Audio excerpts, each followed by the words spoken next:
It's hard to go wrong when you're on the right side. Rightside Radio. Solid, conservative, and just plain right.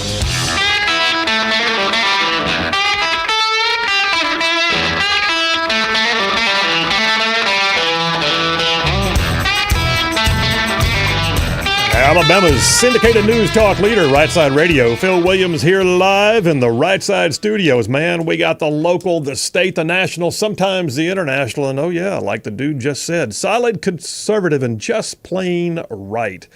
Well, welcome to Thursday. It's the Thursday. It's the day before Friday. We just call it Turbo Thursday because it gives us something to call it. Hit that thing, man. Could mean that point in time inherently contains some sort of cosmic significance, almost as if it were the temporal junction point of the entire space-time continuum. The entire space-time continuum. All right, welcome to Turbo Thursday. That would be Big Rig pushing buttons on the board. Hey, man, how you doing? Good. How you doing? I'm good. You sound so mellow over there. Get some more of that caffeine in you. I'm always chill. I've heard that my whole life. People are like, man, you're just so chill. Just so chill. That's good. That's just how I am. I probably need chill in the studio. I get wound up on my topics once in a while. All right, hey, we got a great show lined up for you. I'm pretty stoked about this. At 4 o'clock today, a guy named Mitt Walker. Mitt is the director of national legislative programs for the Alabama Farmers Federation, ALFA. It's amazing to me how much farmers are having to endure in today's regulatory Biden environment, right? So we're going to talk about things that are impacting our actual farm to market with a guy who knows it firsthand. So Mitt Walker, Director of National Legislative Programs from ALFA, will be on at 4 o'clock. Stand by for that. And then I got all kinds of other stuff in the Triple Dipper, so hit it, man. The Triple Dipper. 3 stories you've got to know. That's right, the Triple Dipper. 3 stories, 3 themes, if you will, that you got to know as we run today's show. Number 1, church and state. I don't know if y'all heard it. Oh, my. Oh, my. Liberals' heads are exploding. Can you hear the sound in the background? Yeah, so church and state. The state of Louisiana just passed legislation that has the 10 Commandments being displayed in classrooms. Oh, no. This is the end of the world as we know it. Well, we're going to talk about what it really means. Is there an actual division between church and state? Was that the founder's intent? Can Louisiana do this? Can Alabama do it? We'll talk about it. Phil Williams is going to have it right here, number 1 on the Triple Dipper, church and state. Number 2, I'm calling it farm to market. In conjunction with that conversation with Mitt Walker from ALFA, we're going to talk about the burdens being placed on farmers, left and right. Y'all, it is, look, I understand what it means to run a business. I've had rules of engagement as a soldier. I've had other things in my life that made my ability to work more difficult. I don't think any of it compares to what farmers are having to do right now or put up with. So number 2 on the Triple Dipper, we're going to talk about what it does to the food supply chain for you and I, farm to market. Oh yeah, number 2 on the Triple Dipper. And then number 3, if we can get it all done, we're going to step out into the international for a few minutes. Israel fights. That's number 3 on the Triple Dipper. Israel fights. Yeah, they're not only fighting, I think they're fighting for their very existence right now. There is a concerted effort to extinguish the nation of Israel. Publicly, reality, socially, morally, in the public, realm in terms of like social media and everything else, but then physically on the ground dropping bombs. I mean, it is like nothing I've ever seen. So yeah, we're going to talk about it. Israel fights, and they're also expanding the fight, it looks like. Number 3 on the Triple Dipper. All right, let me jump over here to the Right Side Way monologue and just open up by pointing out the obvious. It's an election year. It is indeed. It's an election year, and the promises of free stuff are in full swing. Democrats and Republicans alike, they all make promises, right? Nothing new there. But with Democrats, the promises more often seem to accompany the allure of getting something for nothing. Free medical care, free wage increases, free Obama phone, free housing, and most recently, the promise that no matter what your college degree is in, you can have the student loan debt just wiped out. Just like that. Just because. A story broke this morning about a Democrat staffer who works for an Ohio congresswoman, crowing on his social media that he received word this week that his student loan has been paid off. This young beneficiary of Biden's largesse said, quote, on his social media, quote, elections have consequences. Yeah. and posted an image of the notice that he received in the mail. The notice actually says, quote, "Congratulations, the Biden-Harris administration has forgiven you federal student loans listed below with Nelnet in full." Okay, so they're not even pretending. They're taking full credit by name. The Biden-Harris administration has forgiven your debt. Don't you want to vote for us? That same staffer, by the way, who just got his loans paid off, makes over $80,000 a year. Paid paycheck with government tax dollars, and his loan then paid off with government tax dollars. Well, the roasting on social media began immediately. I could read you a ton of comments, but one of them in particular stood out. A journalist named Doug Powers wrote in response to his, slobbering post, said, quote, "It's always fun when somebody who works in government thanks somebody else in government for saddling others who didn't agree to the debt for paying all the loans off." And then he says, "My son works 12 hours a day installing metal roofs. He'll be impressed with how his tax dollars are being spent." There you go. Look, according to President Biden, ostensibly, people who knowingly entered into a contract to receive a benefit, they shouldn't have to be held accountable to their contractual obligations. Why? Well, because it's hard or something equally insulting. The bottom line is this: there is no free lunch. These government bailouts that are unrelated to war or poverty or natural disaster, they just simply relate to the idea of rescuing knuckleheads from their own bad decision-making. They have to be paid for by someone. Like I said, get a free pass on your student loan, but y'all, there ain't no free lunch. There's a number of things wrong with this idea, and I'm going to break it down into different categories. First of all, from a purely legal standpoint, Biden does not have the authority to do this. This is a matter of contract. The contract governs the terms between the parties, and it was freely entered into. Consideration was given, services were rendered, payment was due. Show me another contract in the world that can be written off outside of bankruptcy without the lender having a say-so. Buy a new car? Stop paying. Buy a house? Stop paying. Look, contract law does not work that way. But that's legal.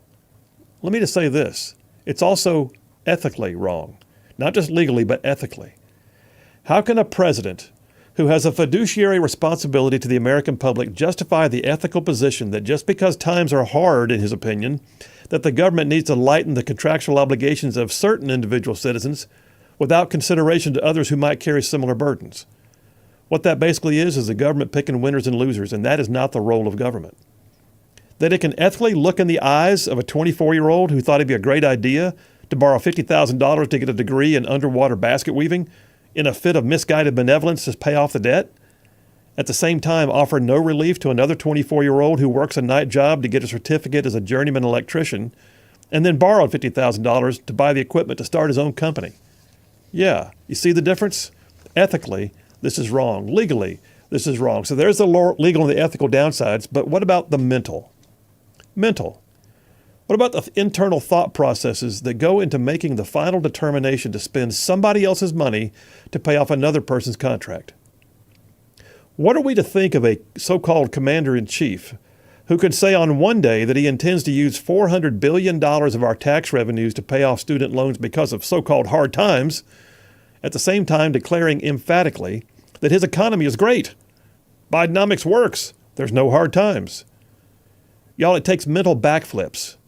It's a brain machination that eludes most people, and the only conclusion is he is knowingly lying or he is knowingly deluded.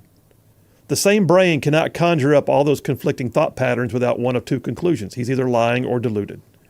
In essence, if he were in court tomorrow and I was the lawyer cross-examining him, I would say his testimony could be impeachable almost immediately. So there's legally, ethically, and mentally. But look, I can argue this student loan bailout without much trouble, but there's another argument that I believe bears equal, perhaps even greater weight. It's the question as to whether or not this student loan bailout can be defended morally. By telling an entire generation that the debts that they incurred are really not their fault, that they shouldn't have to bear such responsibility. The Biden administration is now perpetrating the growth of a welfare mentality in the next layer of our societal evolution.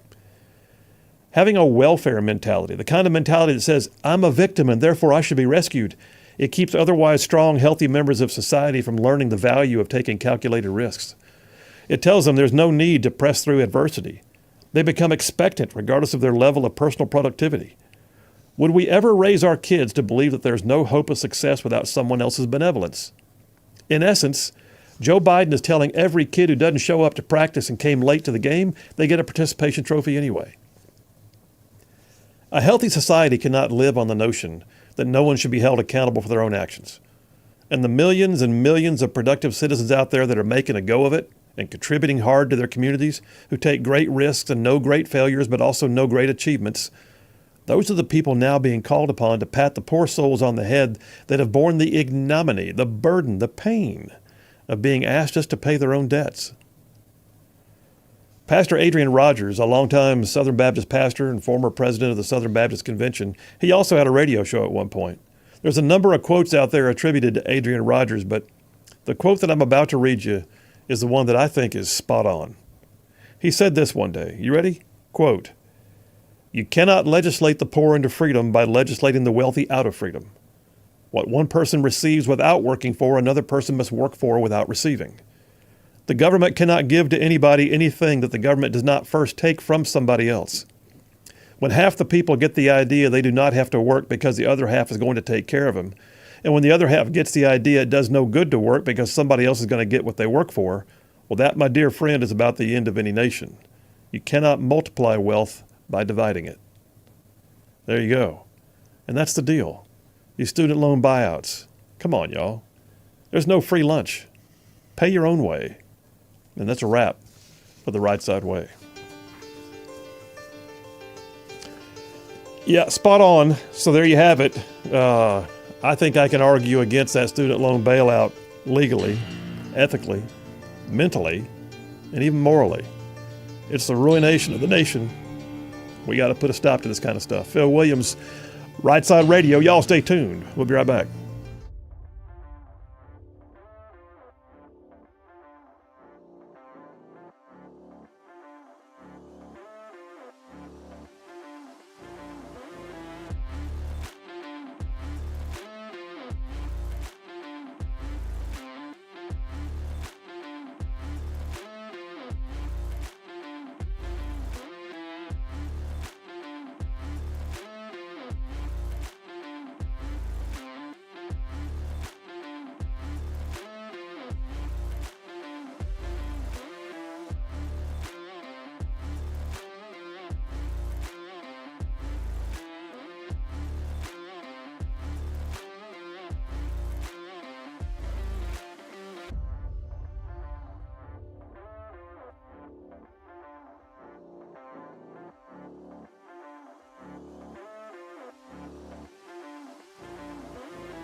And we are back. Phil Williams, Rightside Radio. Solid, conservative, and just plain right. Giving you all the best truths put on a bumper sticker.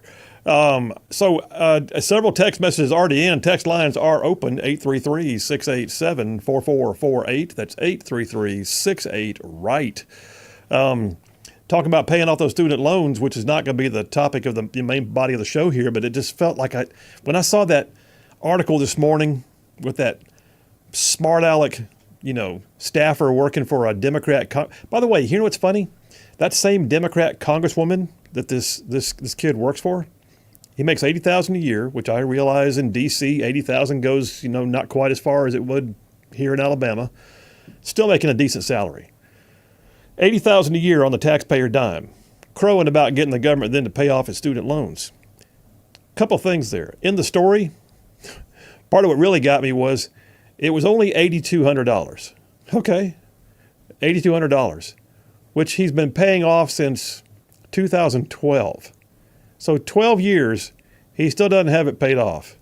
But okay, we're going to pay it off for you, never fear. But Mr. President, I thought the economy was going great. Yeah, but we got to relieve people of this burden.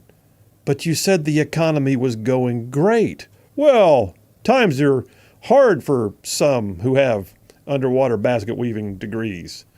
Anyway, KB from Hartsville texted in, says, Colonel Williams, I got the government to pay for my college. Big difference was it was by way of the post 9/11 GI Bill, which I'm pretty darn sure I earned. Yeah, you did. KB, thank you so much for your service. Appreciate that very much. And listen, you know what? That GI Bill was out there because, like you said, you did earn it. And then the other aspects of this, so I went to college on an Army scholarship, right? Had a full ride scholarship from the U.S. Army. Had I gone down the road and not fulfilled my obligation, guess who would have had to pay the Army back? Moi. Ain't nobody was going to be stepping in to relieve me of that burden. Never mind. I went ahead and pursued it. And then I used the original GI Bill to help pay for law school. I was an infantry officer and doing all the things. Never was a JAG. That's okay. They didn't care. The GI Bill was what I had earned, so I got to use it to go to law school to do the kind of practice of law that I wanted to. Listen, it's a whole different realm of thinking. I'm saying these kids that want their student loans paid off, see if they're willing to do a year or two of service first. If they'll do that, we'll pay it off. You can get that. It's student loan debt repayment, I think, has actually been a bonus plan within military recruiting. Bring it up, man. Listen, Mr. President, you can't recruit for squat right now. You're at 80-year lows on recruiting. You're missing the mark by 25% with the U.S. Army alone. You're off tens of thousands of recruits. Here's an idea. Increase the GI Bill and then also make student loan repayment part of the recruiting process and see what happens. You might actually get a few. And some of these, chucklehead soy boys that want to drink their lattes wearing skinny jeans that they can't do anything in life, they won't join. But then again, maybe they will. And maybe it'll be good for them. That was very derogatory of me. I'm not averse to skinny jeans, by the way. I don't wear them, but just saying. If you have skinny jeans, it's your option. Big Riggs is drinking coffee and staring at me. John from Huntsville texted in. He says, Phil, spectacular monologue. And Big Rig has earned 5 extra credit points for his amazing Turbo Thursday sound effect. Also, did you hear that RFK Jr. has failed to qualify for the upcoming CNN debate? I had not heard that, John. I had not heard that one. I'm not surprised. He didn't have enough states. And listen, I get why they do this. Part of me thinks, okay, they're keeping people out. Well, yeah, they're keeping people out. They've got, if you have X amount of donations, if you have X amount of states that you've already qualified to be on the ballot, then you can qualify to be, on the debate stage. But at some point, they got to have a marker. Otherwise, they're going to have, every lone wolf independent candidate from the backside of Egypt and, the far reaches of Wyoming is going to show up and want to be on the debate stage. All right, so RFK Jr.'s out.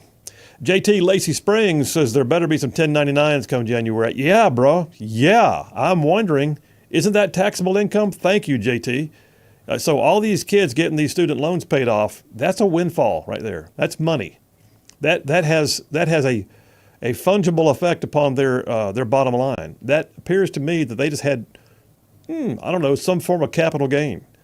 So yeah, there better be a 1099 mailed out to these underwater basket weaving degrees holding individuals and make them pay it back in taxes. TL from Huntsville says, another excellent monologue. Was Adrian Rogers quoting Thomas Sowell or Milton Friedman? All three were great men of incredible character. Yes, they were. And TL, you know quotes better than probably anybody in the audience. You can get a half pound of quotes out of all three of those. All right, folks. Phil Williams, Rightside Radio. Keep texting and calling. We'll get on the show here momentarily. We'll be right back.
And we are back. Phil Williams, Rightside Radio, solid, conservative, and just plain right. Just covering down on some major ground across the northern half of the most beautiful state in the nation. This one right here, Alabama.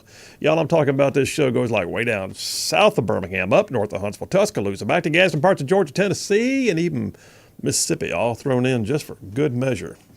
Text lines, like I said, are open, 833-687-4448. We're going to jump into a discussion about church and state here momentarily. But let me grab the phones real quick. Susan from Elkmont, up yonder north of Buc-ee's off of I-65. How are you doing, Susan? I'm doing well. Yourself? I'm good. What can I do for you? That last texter saying they're looking for should be looking for 1099. Yeah. When this first started being talked about, I don't have the article, but I read an article that said that that definitely would end up being taxable income. They're just not talking about that. Yeah, it's got to so be. If you're somehow, let's say you're squeaking by on $28,000 a year for your income, the year after you're forgiven, and say you have a $20,000 loan, you'll be paying taxes on $48,000. I think that's got. You know what though? It makes sense though, doesn't it?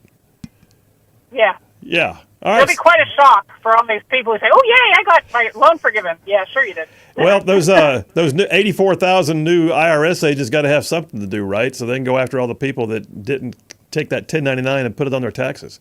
All right, that's what I'm thinking. Thanks, Susan. Appreciate it. Have a great day. You too. A couple more texts, and I'll jump in the dippers. Devin from Brownsboro says, Phil, it seems that as time goes on, the younger generation seems to be getting things handed to them. You reckon that may be the reason, just a lack of motivated workers? I know growing up, if I wanted something, I had to work hard for it. Did not just get it handed to me. You know, Devin, I hear that. I will say this. There's a younger generation that's still working hard. I mean, there are. Big Rig's younger than me. He's got his own side gig going as well as working here. I've got people in my family that I know work like hard as a dog, and they're in their 20s and 30s. So I am of the keen sense that, yes, there is an entitlement mentality out there in some parts of the younger generation, but there's a bunch of them that are still working. It's a good thing they are, because otherwise we'd be up a creek. Frank from Huntsville says, growing up, my family was extremely poor in elementary school. I had tickets for free lunches because my parents' income qualified for me to get free lunch.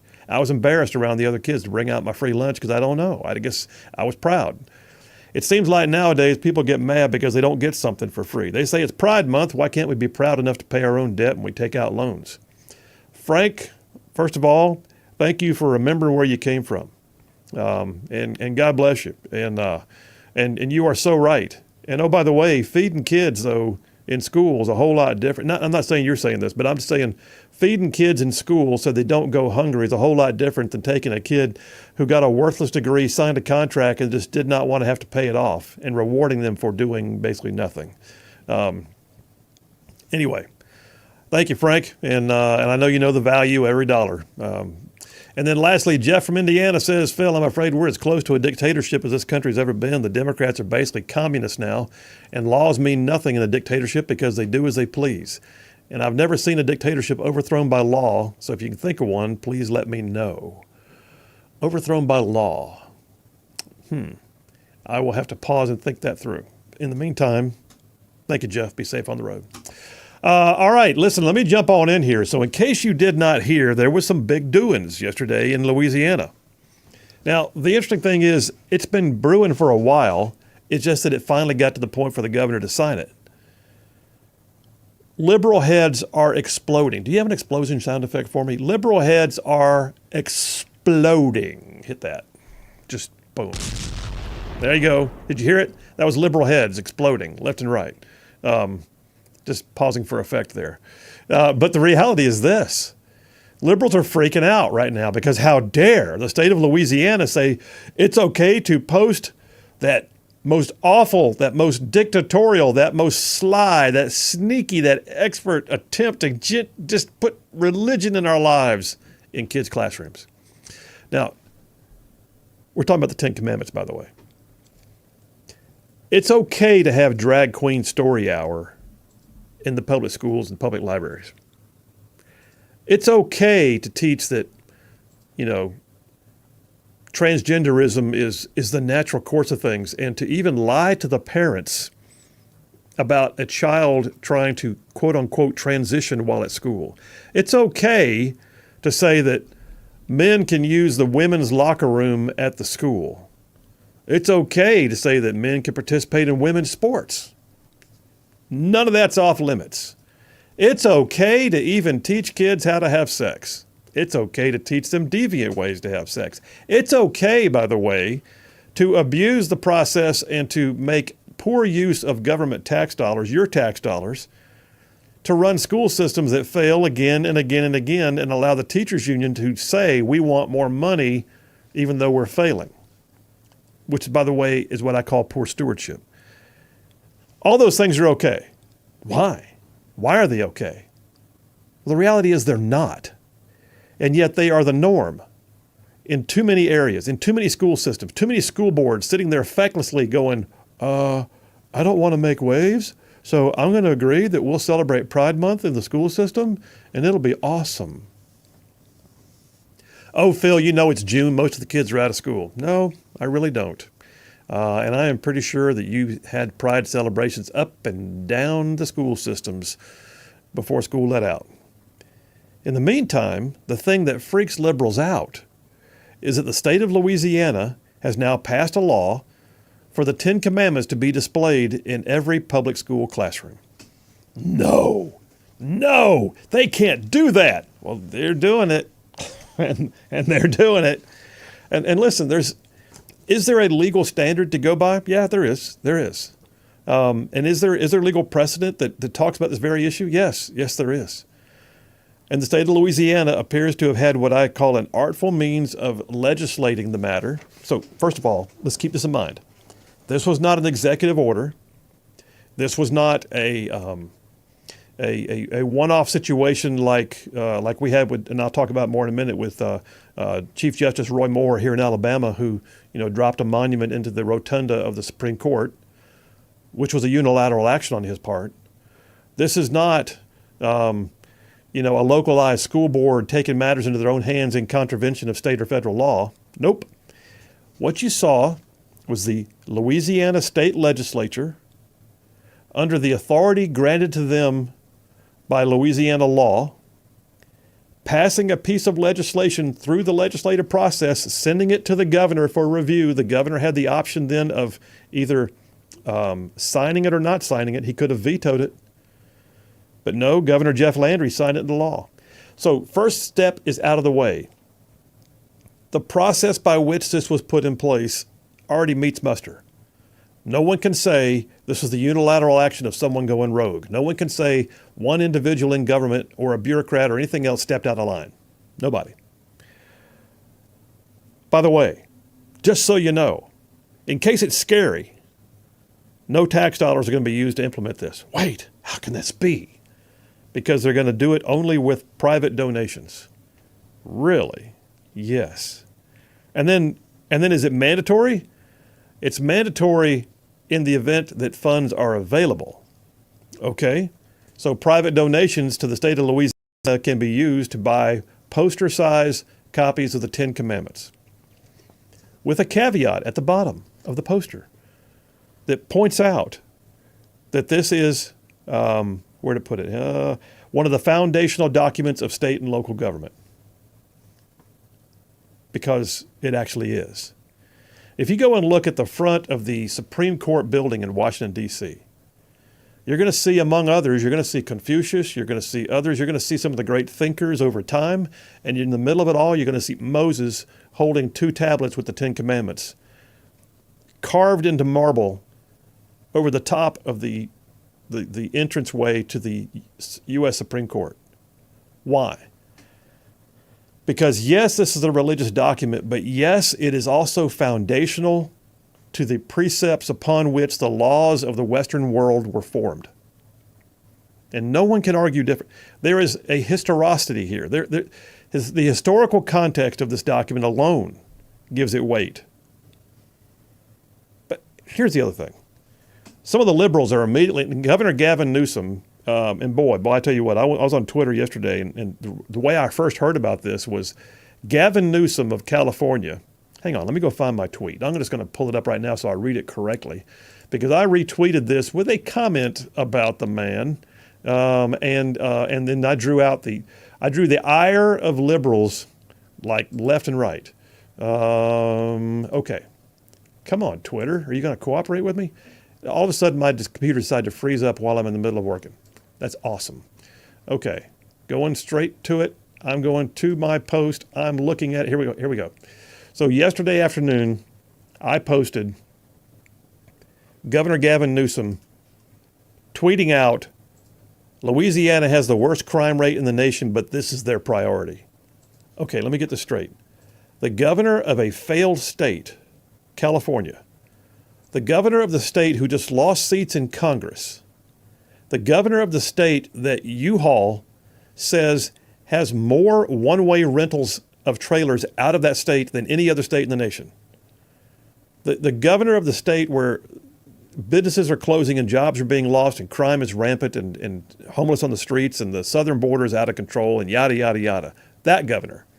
He wants to take time to mock another governor. That's what he does.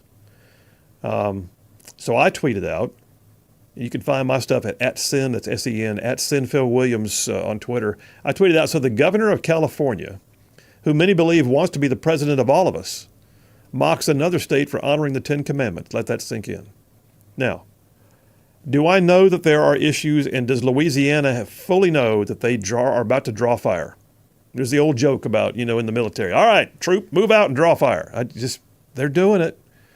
They're doing it. There's one of my favorite quotes of all time was Margaret Thatcher.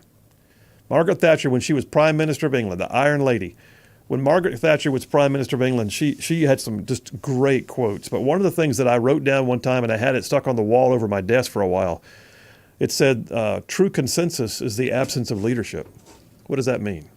It means that if everybody always agrees, that means there's no one out front saying, I've got a better idea, follow me. Well, Louisiana decided to step out front and say, we've got an idea, follow us. Good on them. I wish Alabama had been first. But we're going to break this down after the break. We're going to break it down and look at it in micro detail. Can they do this? Can they put the Ten Commandments in a public school classroom? I thought there was separation of church and state. Show me where that is in the Constitution. Phil Williams, Rightside Radio. Y'all stay tuned. We'll be right back.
We are back. Phil Williams, Rightside Radio, solid conservative and just plain right.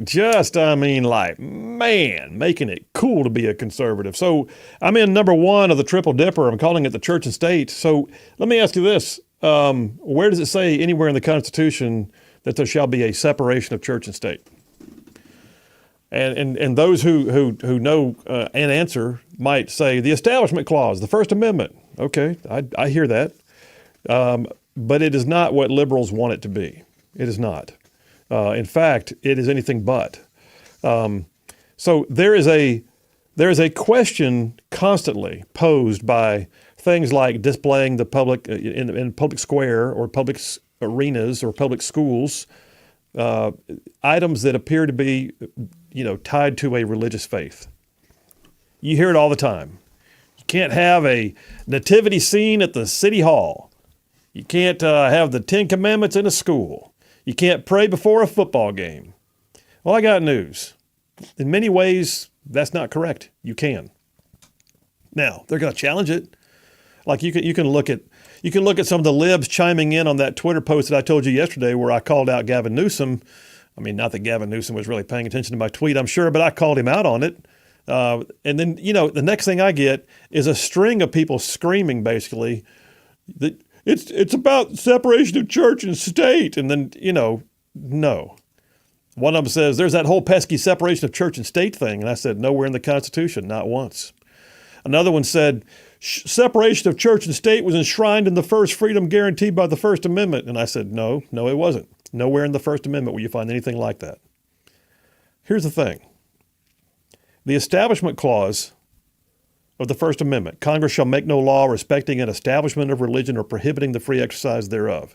The Establishment Clause does not demand that there be a complete void of items or displays related to faith. It doesn't. What it says there basically is that the founders did not intend for the government to sponsor a religion. The government cannot hang the Ten Commandments in your class and say, you will worship the God from whom we believe these Ten Commandments came. That would be wrong. And I would not agree with that. Because I don't want the government ever switching around and saying, and by the way, today it's Satanism because we're the administration that believes in Satanism, so I want you all to worship this way. I never want my faith to be dictated to me by my government, ever. And the founders knew that. But they did not say you are not allowed to have a display that recognizes the faith of a community.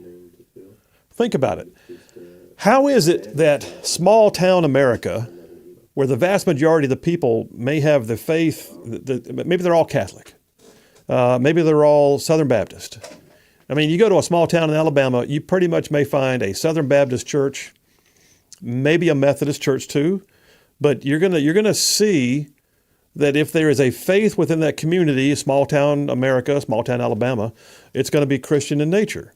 So the little town hall of the town with a population of 723 puts up a nativity scene at Christmas, and somehow or another they get called out. Well, I got news. It reflects the history of that community. Now, here's the thing. The Ten Commandments in the schools in Louisiana is definitely drawing fire. And the governor pointed out, he said, Governor Landry, Jeff Landry, a very conservative guy, said, if you want to respect the rule of law, then we got to start with the original lawgiver, which was Moses, who got the commandments from God, Landry said. Okay. So he's saying that's what he believes. I'm fine with that, him saying what he believes. He didn't say you have to believe it. He also didn't say we're going to spend any tax dollars on it. He also didn't say that this is the kind of thing you have to believe or you will be found, unjustly, incapable of remaining a citizen of this. No, he didn't say any of that. And the law, by the way, also authorizes the display of other items in K-12 schools like the Mayflower Compact, the Declaration of Independence, the Northwest Ordinance. It does all that. Somehow or another, the ACLU, the Americans United for Separation of Church and State, the Freedom from Religion Foundation, they've all joined together, and they've decided this means that some students won't get an equal education. And I have no idea how they got that. But the reality is this. It's possible to do this. Now, When we get back from the break here in a few minutes, I'm going to remind you guys of where Alabama's been in terms of 10 Commandments, because we got history, y'all. We got history. Oh, Lord, we got some history. But then what are the legalities of it? And what just happened in like recent years that allows certain things like this to take place? And what is it they're doing now with Louisiana? They may have found the niche in which they can operate. Well, I'll tell you, and it's pretty fun to look at. Started off with a thing called the lemon test. Yeah, the lemon test. Lemon v. Kurtzman. And then it went from there to something that was more akin to kind of an intentionality. And then they get into like a coercion test. And then they get into the next one, which is more recently what they call the historical approach. And that's where we are now. And that's why I think Louisiana can do what they're doing. And I think it's going to withstand constitutional muster. Phil Williams, Rightside Radio. Y'all stay tuned. We will be right back.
Alabama's syndicated news talk leader, Rightside Radio. Phil Williams here live in the Rightside studios, man. We got the local, the state, the national, covering down on all of the issues. And oh yeah, like the dude just said, solid, conservative, and just plain right. Welcome to hour number 2 on this Turbo Thursday. So the question right now is, how does Louisiana get away with putting up the 10 Commandments in classrooms? How do they do that? How do those sneaky so-and-sos, is this the government trying to foist religion upon my children? No, it's not. It's absolutely not. If the government were to tell your child to pray, that'd be different. If the government were to tell your child that they have to believe a certain way, that would be different. There are actual tests in place by which the Supreme Court of the United States has determined that it is indeed acceptable in certain occasions for what might be considered a faith-based display or document to be on public property. Now, let me go back and remind you guys where Alabama's been, because Lord God, did we make some news. So I live, and Big Rig and I both right now are sitting in Etowah County, Alabama. Etowah County, Alabama. Northeast corner of the state, beautiful place, rivers and mountains, love living here, great people. Judge Roy Moore used to be a circuit court judge right here in Etowah County. I practiced law in the same courthouse. Judge Roy Moore was known for having a copy of the 10 Commandments, a small little plaque that I believe someone had made for him, and it was hanging next to his desk at the dais where he, sat at the bench and presided over the courtroom. And it became a thing. You can't do that. You take that. Someone said that was bad, and it might mean that I'm not going to be able to get my decision rendered, my verdict rendered in a way that's not bound up in your religion. And no one could ever find a case that ever said that he had been unjustly treating a defendant or unjustly treating any party, whatever. Not one. But oh my gosh, it was a thing. And he wouldn't take it down. And I applaud him for it. And then he got elected to the Supreme Court of the state of Alabama. And here's where things went a bit awry. So I have never found myself disagreeing with Judge Moore. I have found myself disagreeing with his methods, though. And where he got sideways with the law of the day was that Judge Moore decided when he became the Chief Justice of the Alabama Supreme Court that he would install a 5,280-pound granite monument bearing the 10 Commandments in the rotunda of the State Judicial Building. Interesting thing is, he did it in the dark of night. And I hate that. Like, if you're not trying to do something that's wrong, why would you do it in the dark of night? Like 2 a.m, they went and installed this thing. Now, if he wants to say, well, I did it because it was a low traffic time frame, it wouldn't interfere with daily operations, but I don't think that was really it. I think it's because they wanted to get it in there before anybody could say anything. And it caused all kinds of uproar. Now, I still supported Judge Moore. I supported his stand. I appreciated the fact that he was a Vietnam veteran, a longtime legal scholar. If you ever heard him give a speech, that man can give a speech. He can quote chapter and verse without notes. I mean, it's impressive. And so I don't have an issue with that. I have an issue with, though, this presentation of the 10 Commandments should not have been done that way. That's what it appears. But I don't mind the 10 Commandments being in the Supreme Court. I don't mind it at all. In fact, I think that it is part of why we have the Constitution that we have now. And if you look at the U.S. Supreme Court, you will find a frieze, a marble carving, that has the 10 Commandments on it. Now, Justice Moore was taken to court. Of course, the Southern Poverty Law Center got involved. And next thing you know, U.S. District Judge Myron Thompson, after a pretty long trial, decided to find that the presentation as currently displayed at that time violated what is known as the Establishment Clause of the First Amendment of the U.S. Constitution. And he cited as precedent, Judge Thompson did. By the way, Judge Thompson's the most liberal judge in the Southeast United States. Anytime liberals want to kill something, they try to get it in front of Judge Thompson. But Judge Thompson decided the case based upon precedent set in 1971 in a case called Lemon v. Kurtzman. Lemon v. Kurtzman was the deciding factor for every Ten Commandments case of the time. So here we were in 2002 with a 1971 case called Lemon v. Kurtzman that established something we referred to as the Lemon Test. Pray tell, what's the Lemon Test? The Lemon Test said that literally you had to examine whether or not there was a secular, non-religious purpose for the thing. You had to also not be in a place where it could advance or inhibit a religion. And number three, that it did not promote any what it called extreme entanglements with religion on the government's part. It was impossible sometimes to get around the Lemon Test because it can be interpreted a variety of ways. And in this case, Judge Myron Thompson, decided that the Alabama Ten Commandments monument in the rotunda of the Supreme Court of the state of Alabama in Montgomery had to be removed. And it was. It's now on display in Judge Moore's office at his business, which is called the Foundation for Moral Law.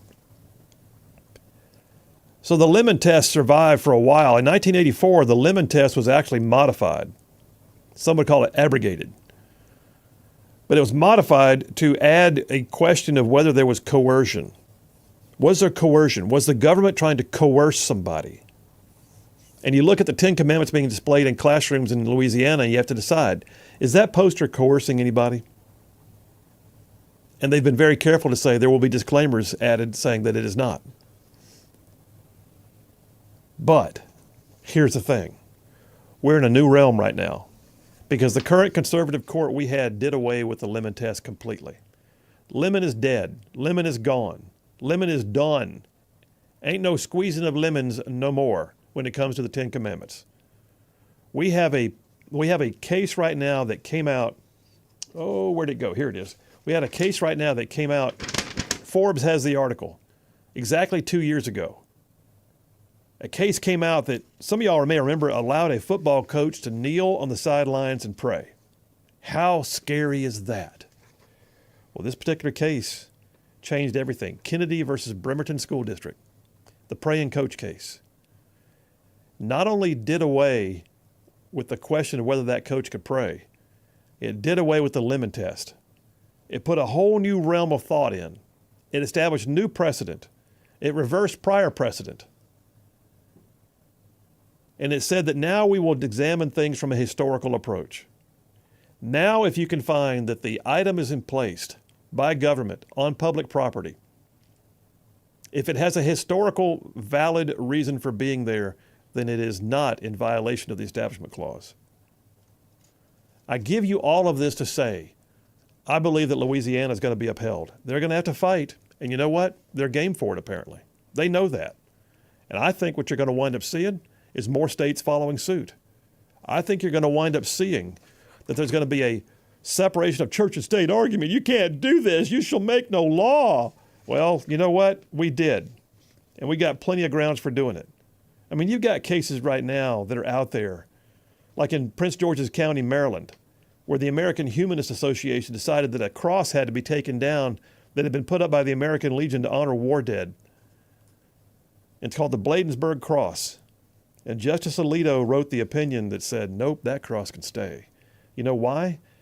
Because under the new test that we have on historicity, the question of whether it has a historical significance, he said, quote, it has become a prominent community landmark. Its removal or radical alteration could be seen by many not as a neutral act, but as the manifestation of a hostility toward religion that has no place in our Establishment Clause. In other words, there's historical context, and if you're going to fight it, you may actually be fighting against religion, which is also, by the way, a violation of the Establishment Clause. All right, you are now prepared for all those water cooler conversations and social media get-backs. Somebody wants to say to you, you can't do that. Louisiana is going to be overturned. You might want to tell them, no. The Lemon Test went away. The Establishment Clause does not say there's no separation of church and state. Those words are not even in the Constitution. Establishment Clause says, First Amendment says, we will not promote a religion. We will not establish a religion as a state. But it does not say you can't put up faith-based articles. It does not say you can't hang a poster in a classroom. It does not say you can't have a nativity scene at a courthouse. And what the new law says, because of a coach who wanted to pray on the sidelines, what a new law says as of 2022 is that, you know what, if there's historical context, It's going to be all right. So Louisiana has added a historical context clause to the bottom of the posters. It's being paid for with private dollars. And there's going to be kids seeing it in their classrooms, and I think that's cool. And ask yourself this. People who are complaining and saying that, well, their education sucks, and this is what they're going to do. They're last in the nation. This is what they're going to do. Well, guess what? They're last in the nation without the Ten Commandments. God knows. Maybe something good will happen once they hang it back up. Maybe the rest of the nation ought to follow suit. That's my thinking. All right, listen, we're going to take a break right now. We'll take that break. We'll come right back. I'll take some text messages and do a little cleanup, and then we're going to hit the next dipper. Farm to market. What is going on? What are they doing to our farmers? And how's it jacking up our food supply? We'll talk about it. Phil Williams, Rightside Radio. Y'all stay tuned. Be right back.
And we are back. Phil Williams, Rightside Radio, solid, conservative, and just plain right. Text line, Raven from Russellville says, I believe the phrase separation of church and state was in the Federalist Papers. Thomas Jefferson. I believe you are correct, sir. It was actually written as a discussion, I believe, between Thomas Jefferson and John Adams. And it was never intended to be something that took on the full force of law. Now, they can look at what's called legislative intent. The Founding Fathers had a legislative intent when they drafted certain documents. But is that what this is? Was that? I think Jefferson would be rolled over his grave right now if he realized how that phrase had been so distorted over time. All right, let me jump on the phones real quick. Is that Jeff Rowe already? Jeff from Indiana. What's going on, man? Oh, just get me a trailer here at Falkville, man. just in the nick of time. Well, good. So no one stood in the way or stole your trailer, huh? Not yet. He's fighting for me now. What do you think about this Ten Commandments thing? Well, you know, it's awful funny that, you know, they want to read the Constitution amendment to the letter of the law, you know, that, you know, shall not make, you know, establish no religion and everything. But when it comes to the Second Amendment, you know, when it says shall not be infringed, they just look over that. You know, well, I'm willing to look over the other one if they're willing to overlook this other thing. So you know, I think they need to be consistent and everything. If they want to read the letter of the law, then why should there be the same people that's wanting to oppose this? I'm sure is probably opposed to the Second Amendment. Be my guess. What do you think? I mean, I think that they're also willing to violate due process, like all these January 6ers that are still in jail. I think they're also willing to, look aside from things like the right to vote, where they disenfranchise people by amending voting laws unnecessarily or needlessly. I just look at. You're right. I think that there's a clear indication that liberals see the free flowing. I tell you what, the same people that believe a man can be a woman believe the First Amendment can be abridged. That's where we are. It's convenient that most, that basically communist dictatorships are kind of democratic or liberal, because they seem to have no problem, with laws and just, dictate what they want and then, don't follow any laws. Yeah, it's on a regular basis, on an absolute regular basis. Yeah.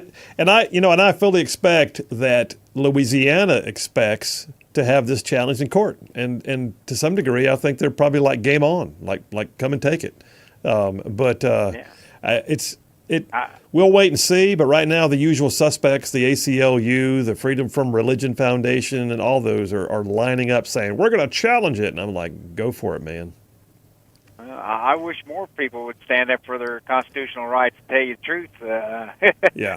The Second Amendment, like I say, in Chicago and New York and everything, I don't know how they get away with it, but they pretty much you can't carry a gun, and as far as that goes, guns are not mentioned in the Second Amendment anyhow. Yeah, that's a good point. Well, get to bring your F-15s if you want to fight the government, whatever. All right, man. Should be able to have one. Well, get on the road, dude, and get home. And I know tomorrow morning's a big day, so let us know what happens. All right. I certainly will. Yeah, we're going in for tests tomorrow and everything, and she should be up before I time the show, and I'll let you know how it went. All right, good deal. All right, be safe, man. We'll talk to you. Have a good one, buddy. All right, see you. Bye-bye. Thank you, buddy.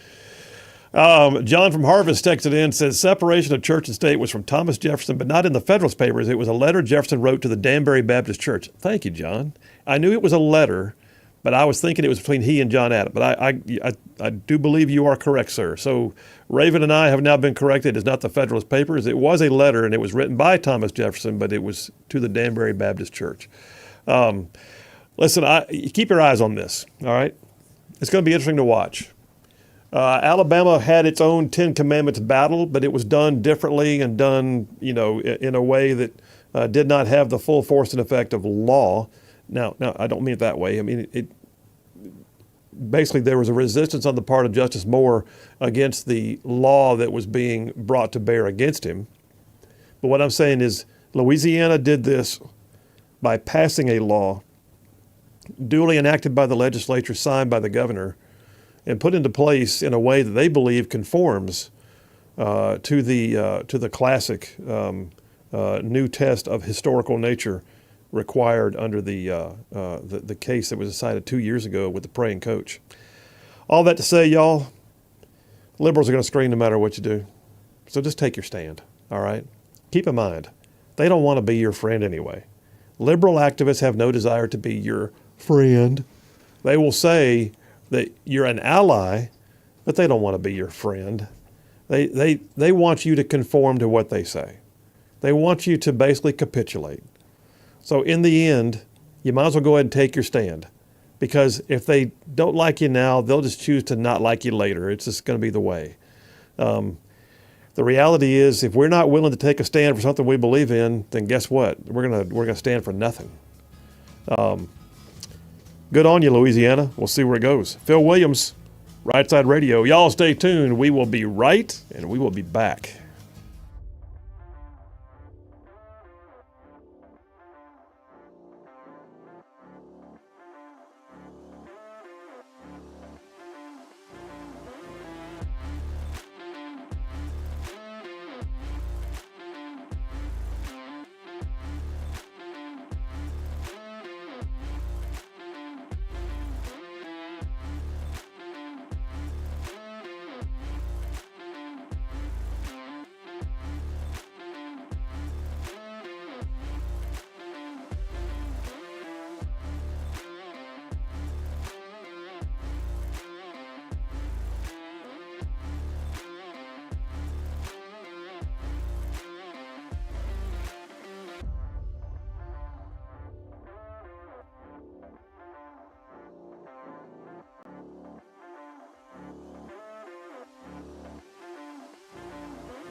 And we are back. Phil Williams, Rightside Radio. Solid, conservative, and just plain right. Covering down on some major ground across the northern half of the most beautiful state in the nation. This one right here, Alabama. Y'all, I'm talking about this show goes like way down south of Birmingham, up north of Huntsville, Tuscaloosa, back to Gadsden, parts of Georgia, Tennessee, and even Mississippi, all thrown in just for good measure. All right, hey, listen, before I go any further, I'm going to pause a second. I'm going to give you something big to think about and something free. You ready? Here we go. Got your attention, didn't I? So let me just start off by saying, yeah, it's a crazy world. We all know that. It is a crazy world. I mean, it's a target-rich environment for a show like mine. You are out there right now doing what you can to set aside something for your future and also standing up for what you believe in. That's the kind of people this audience has. So let me ask you this. What if you're putting aside things, your investments, so to speak, in your future, and you find out, though, that some of those investments are going to companies that absolutely don't stand for what you say you believe in? Happens all the time. So maybe, just maybe, it's time for you to meet Paul Breyer and his team of PhDs and experts at Inspire Advisors, or one of our newest advertisers. Inspire Advisors. Look, man, I'm talking about financial planning that considers who you are and what you believe in as much as your bottom line. So these are solid local experts. They use biblically responsible investing, data-driven strategies to maximize your return, and they do it in a way that impacts your bottom line, but also positively impacts the world in which you live. I call this financial freedom, big time. So here's the free thing, all right? If you want to know what's in your portfolio right now, if you want to double check and make sure you're not investing in some woke ESG stuff, if you want to check things out, go online to their website and get a free impact report. It's www.moneypatternwealth.com. That's www.moneypatternwealth.com, a free impact report from Inspire Advisors. You can also, by the way, go to our website, rightsideradio.org, click on our sponsors tab, click on their logo, and go straight to their website. So here's the deal. Conservative, godly, balanced financial freedom. That's what you get with Inspire Advisors, and you can find them at moneypatternwealth.com. All right, let me jump on into the next dipper here, and I will tell you this is a big one. All right, so every single one of y'all has to eat. Oh, did I just state the obvious? Yeah, every single one of us has to eat. Doesn't matter whether you grow your own tomatoes in the backyard or you buy them at Publix. Doesn't matter. Either way, every single one of us got to eat. Everybody loves some bacon. All God's children need some bacon. My point is this: the vast majority of what we consume as people is brought to us by the men and women in the agricultural industry, farmers. You know what I should have done? I should have gotten the God Made a Farmer and played that for you. But that being said, farmers are, and go figure. I mean, let me back up. When I was in the state Senate, I was very aligned with certain, groups of folks. And the folks who were in the agribusiness sector and I always got along great. Alpha is one of the biggest agri-industry players in state politics. Alpha, the Alabama Farmers Federation, I'm sorry. And I had no problem lining up with them. Generally speaking, we always saw eye to eye. And it's mostly because their folks were just solid, salt of the earth citizens. And my favorite times were to go to the meetings, the local meetings, the local federation meetings. And like every county has their own. And I'd go hang, and I'd be there, and I tell you what, like in Etowah County, man, the Sewells would bring in, fresh produce. We'd have dinner that night. Or, I'd go up to Cherokee County and they'd be bringing in potluck. And then I'd go down to St. Clair County and good Lord, and they'd send a plate home for Charlene if she didn't come with me. These were just God's people. Loved it. What's amazing to me is that good, solid people like that who are working hard to make sure that they make a living, scratching out the land, have somehow become the enemy in the war on climate change.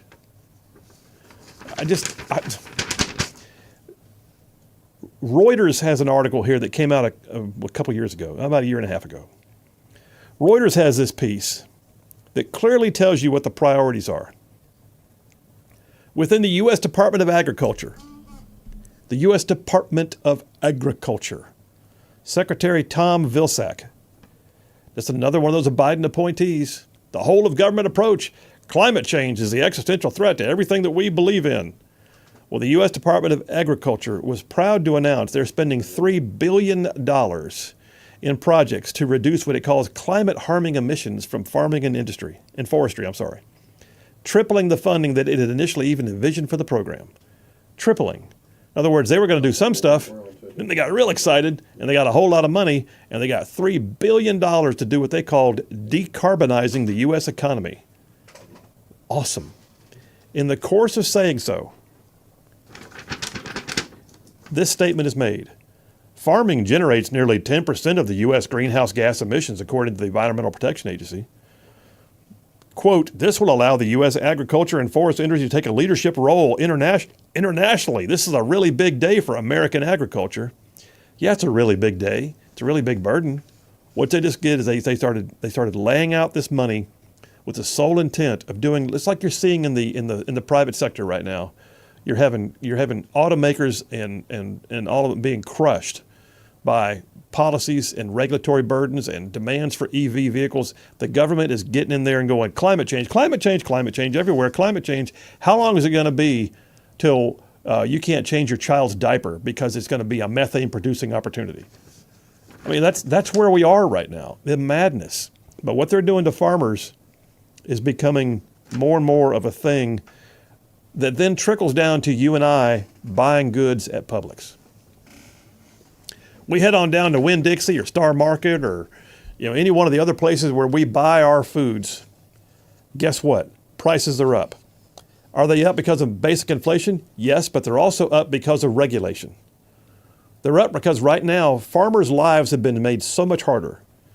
Demands being put on them to go to what they call net zero emissions on their farms, trying to get them to go to electric vehicles for farming, trying to get them to go into fewer pesticides or changing what pesticides they're allowed to have, making demands on the water they're allowed to use to irrigate the crops, and then, oh, by the way, favoring some of the large corporate farms as opposed to the family farms to the extent that the family farms are just struggling.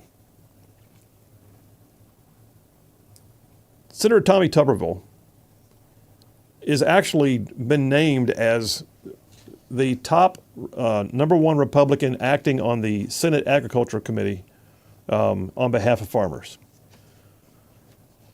Hoping to get him on the show sometime soon. They're right smack in the middle of some stuff right now, and I couldn't get him on this week. But he was named as the top Republican of the Senate Ag Committee just this year. And he's been doing a great job advocating for farmers. He releases, I'll be honest with you, I need to talk to his office. They release too many things. I get inundated sometimes. My inbox is covered up, but at least I know what he's doing. He released a piece in May, and it says, Democrats' Farm Bill framework is a liberal wish list. And yes, it is. He says, Democrats have their priorities in the Farm Bill. The proposal does not put our farmers, foresters, or producers first. It prioritizes spending on nutrition and conservation instead of farm programs.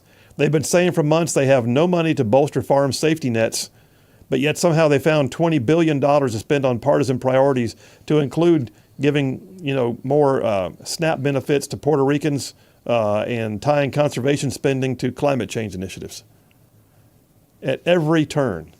He points out this phrase, food security is national security. And he says it's important that the Farm Bill prioritizes those who work hard to feed and fuel and clothe Americans. And I agree with that. But then I look at this article that I've got from the Heritage Foundation.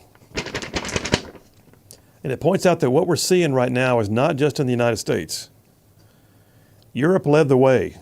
European farmers are being told that they have to get on board with net zero emissions of greenhouse gases and other so-called pollutants. And their industry is even being phased out to the extent that you begin to wonder what are they going to do for a living? I mean, whole farms are being shut down. Pesticides and herbicides and fertilizers are being stripped away from them. They can no longer use a lot of them.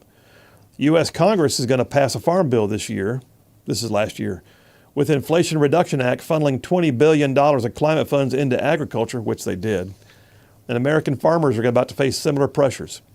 So what we're seeing happen in Europe where farmers are lining up their tractors in mass protest. And you've got, I think it was in Brussels, where you've got farmers actually dumping manure on the steps of government buildings. And we're not talking about a little bit, we're talking about mass protests, which the public didn't get much information on because it wasn't reported well. Food prices are up over 10% in the U.S. Climate restrictions are going to send those prices higher, says the Heritage Foundation.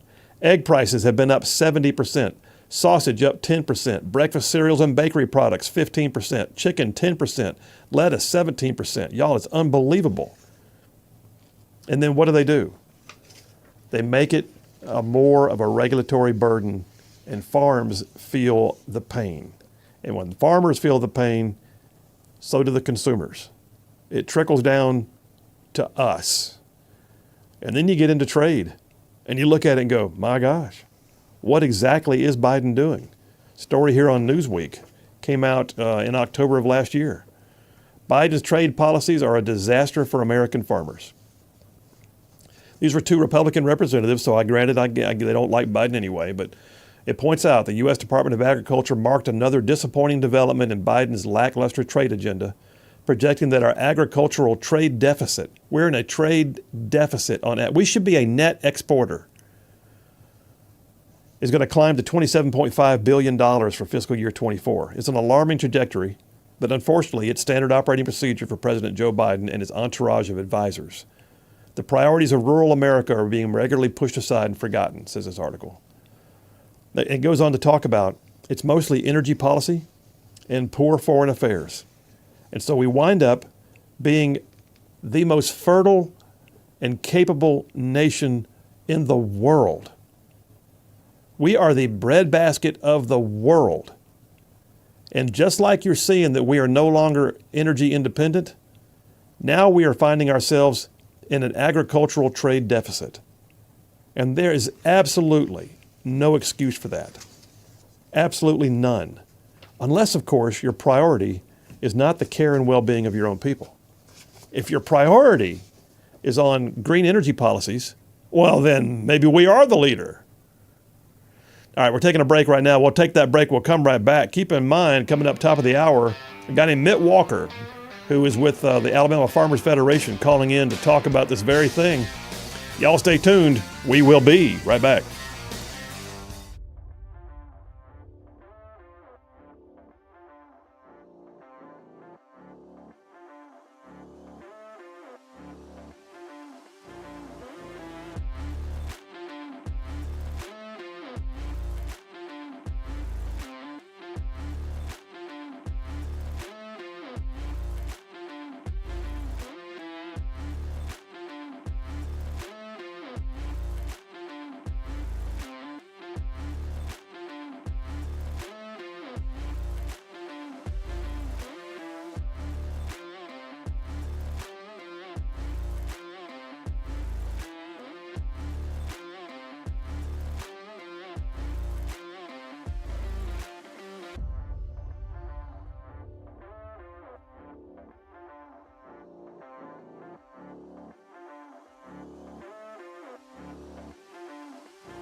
And we are back. Phil Williams, Rightside Radio, solid, conservative, and just plain right. Making common sense like a superpower. All right, listen, we're in this number 2 of the Triple Dipper Farm to Market. So you guys have heard over and over again, and sometimes we've even joked about it on the show, some of the woke policy efforts on the part of the liberals that go straight to the heart of what it even means to run a farm. You know, you got the whole Waters of the USA thing. You've got put diapers on your cows. You've got, just on and on and on. Asinine. But the reality is, it's very real. We can joke about it, but at the same time, it's very real, and it trickles down to all of us. And when the family farm gets run over, and all you've got is the corporate farm that might be able to sustain its operations, it's going to change the entire dynamic of farm to market. Fox News had a story that came out in February this year. A guy named Ray Starling, he used to be chief of staff for Republican Secretary of Agriculture Sonny Perdue, which is also the former governor of Georgia, I believe.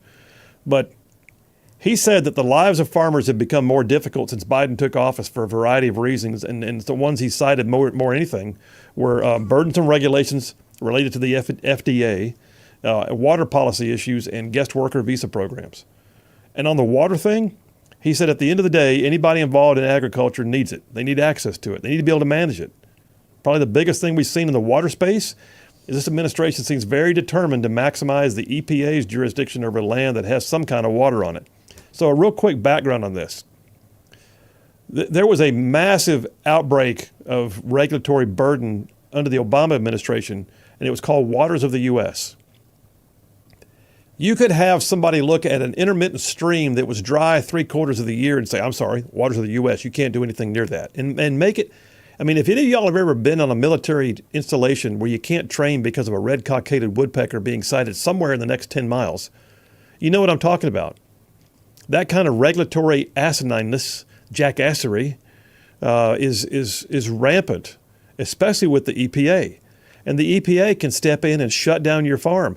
You appear to be irrigating your fields with Waters of the U.S. I dug that pond.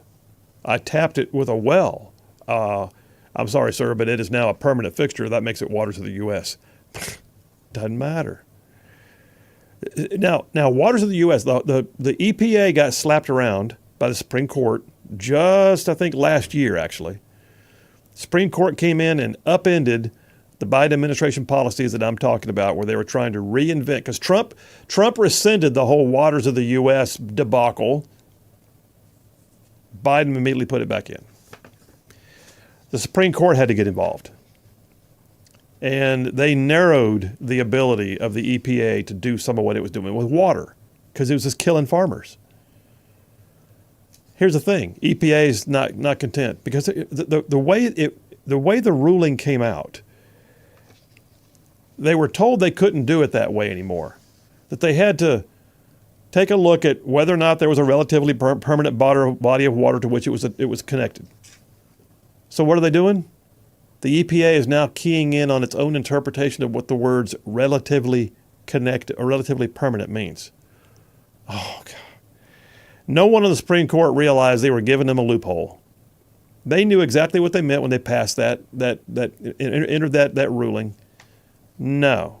But the EPA, because they're intent upon making farmers the enemy in the climate change wars, is determined to reinvent what relatively permanent water is.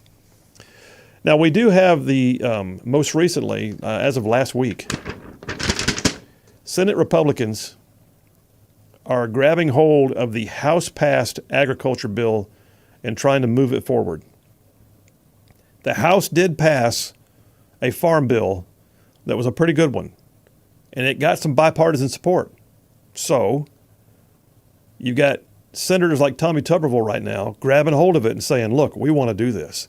Because in Tuberville's words, I hear from farmers who are struggling to stay afloat in Joe Biden's economy. They need a farm bill that will help them shoulder the immense burdens of feeding, fueling, and clothing our country, not a woke laundry list of burdensome climate regulations. And he says, unlike the $1.5 trillion giveaway from Senate Democrats, the Republican Farm Bill framework actively puts farmers first. Our framework would increase reference prices, expand access to capital, and boost market opportunities. So, with things like, I don't know, modernizing irrigation systems, combating foreign influence in doing things like, sometimes it sounds little. Do you know what it means to be a pecan and tree nut farmer in Alabama? Well, it's a big industry. They got them added to the Farm Bill. How about wild hogs? Can we hunt wild hogs? Can we please have wild hogs stop eating all of our crops? What can we do about this? Well, guess what? There's a Feral Swine Eradication Act being introduced. Gonna be hunting some hogs, y'all. All I'm saying is this. If farmers are put first, we will all benefit. And I don't mean like, over everybody else. What I'm saying is quit making them the enemy. Quit making the men and women who supply us with the foods that we need the enemy. They are not the reason why you have greenhouse gases. Coming up next, Mitt Walker, Director of National Legislative Programs for the Farmers Federation of Alabama, is going to be on to tell us all about it. Phil Williams, Rightside Radio. Y'all stay tuned. We'll be right back.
Alabama's syndicated news talk leader, Rightside Radio. Phil Williams here live in the Rightside studio. Man, we got the local, the state, the national, sometimes the international. And oh yeah, like the dude just said, solid, conservative, and just plain right. Well, welcome back to hour number 3 on Turbo Thursday.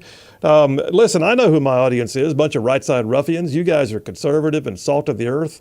And I know for a fact, too, that not only does every one of y'all you eat well, you're also tired of paying the cost of bacon that we're seeing under the Biden economy. But here's the other thing. I've had more than one time, I have had listeners tell me they're row cropping or working their cattle farm while they're listening to the show. I know who my audience is. And listen, this dipper that I'm doing right now, this one hits home. Farm to market, that's number 2 on the triple dipper today. We just spent the last half hour covering down on some of the issues that are being imposed upon the farming community, the agribusiness sector of our economy, which, by the way, is a multi-billion-dollar economy just in Alabama alone. Listen, the poultry farmers in Alabama alone are $1 billion industry. And when you see the regulatory burdens being put on them to make their lives more difficult, does it not only crush them? Yes, but it also crushes us because that means the cost of their goods goes up for us to buy.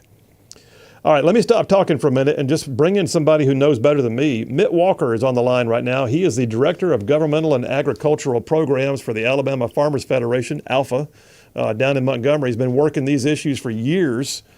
Mitt Walker, how are you doing? I'm great, Senator. Thank you for having me on today. Absolutely. Thank you for making time. Well, you probably heard me talking there just a moment, and I know you guys have been engaging with Senator Tuberville quite a bit, who is sitting on Senate Ag and doing a great job. But what are you seeing right now? How is what the current state of things that we're seeing from the Biden administration, how is it impacting farms in Alabama?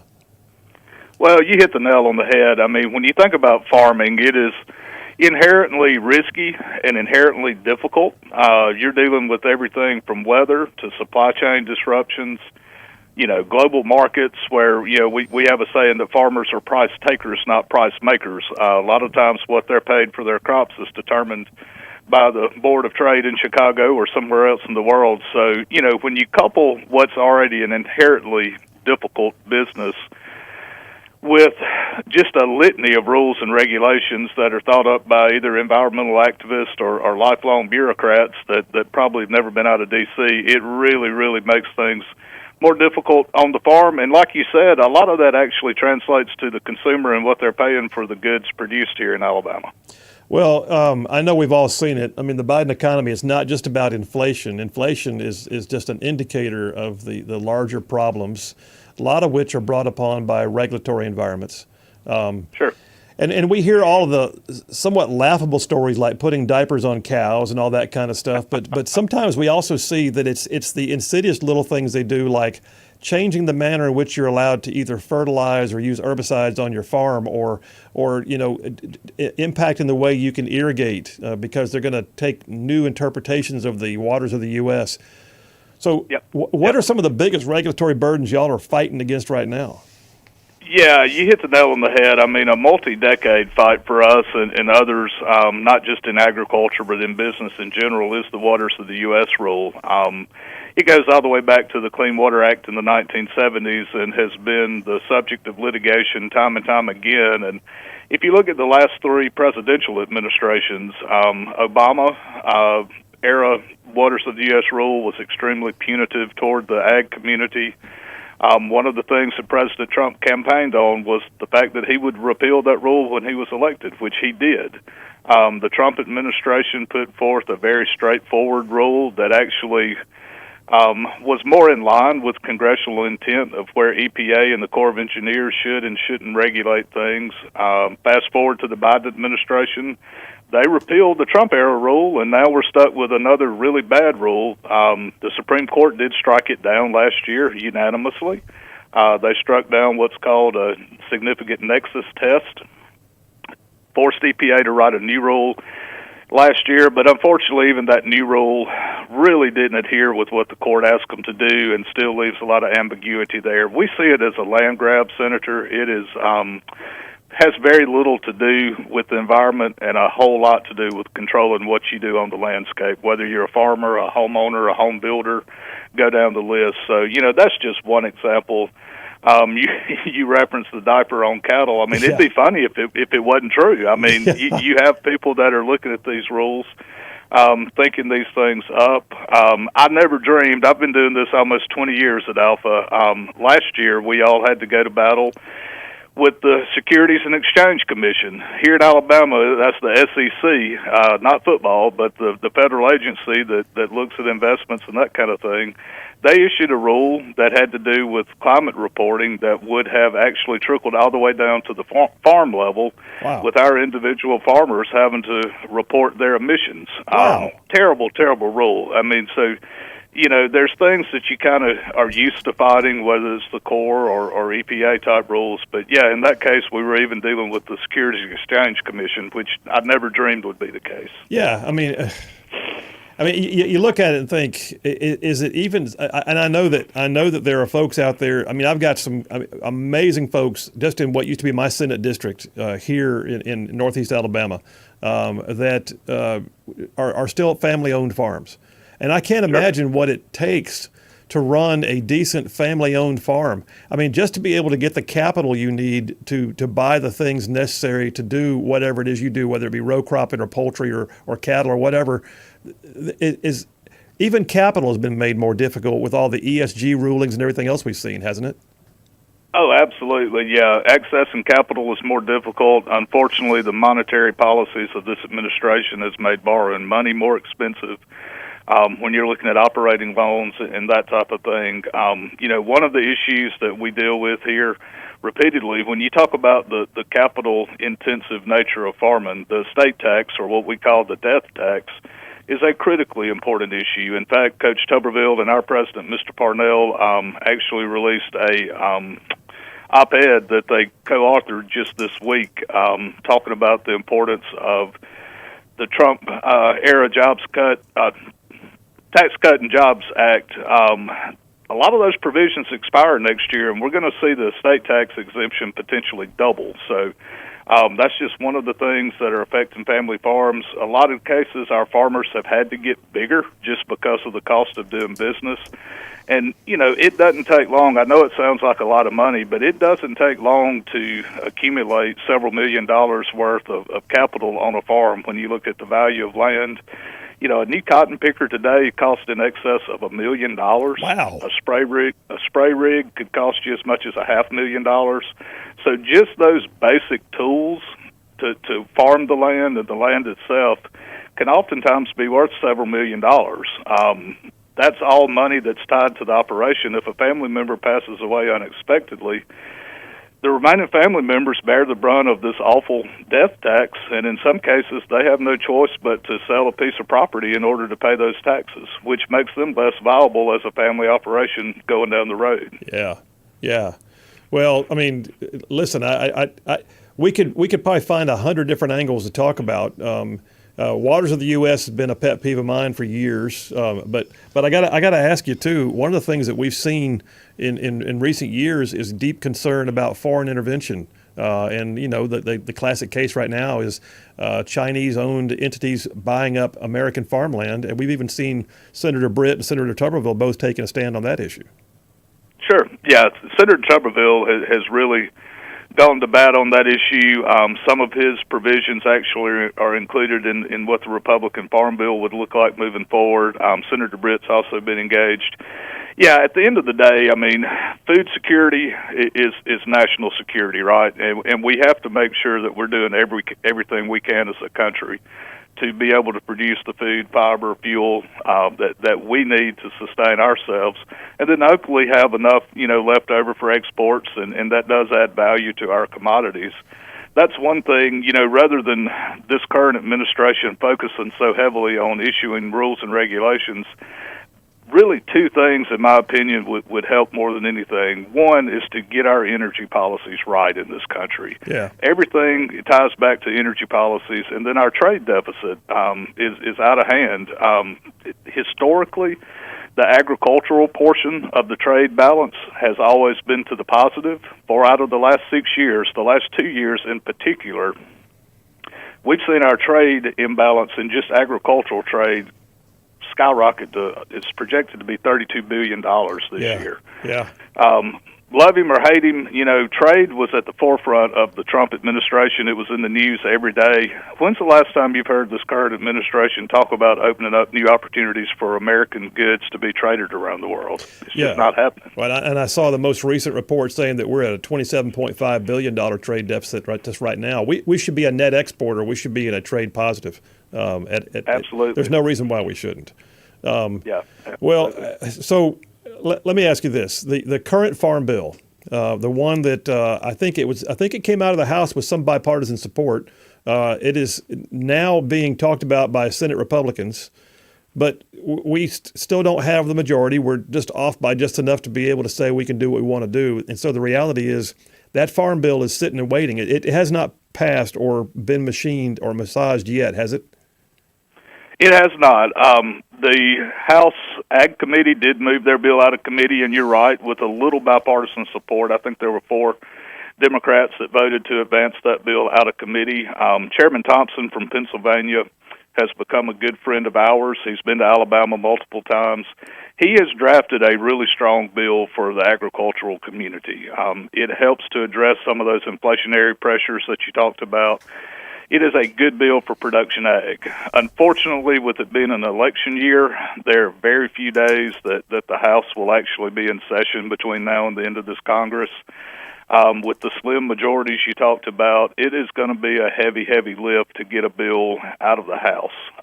And unfortunately, the Senate is probably even further behind now. I will give credit to both Coach Tuberville and Congressman Moore from down in the Wiregrass.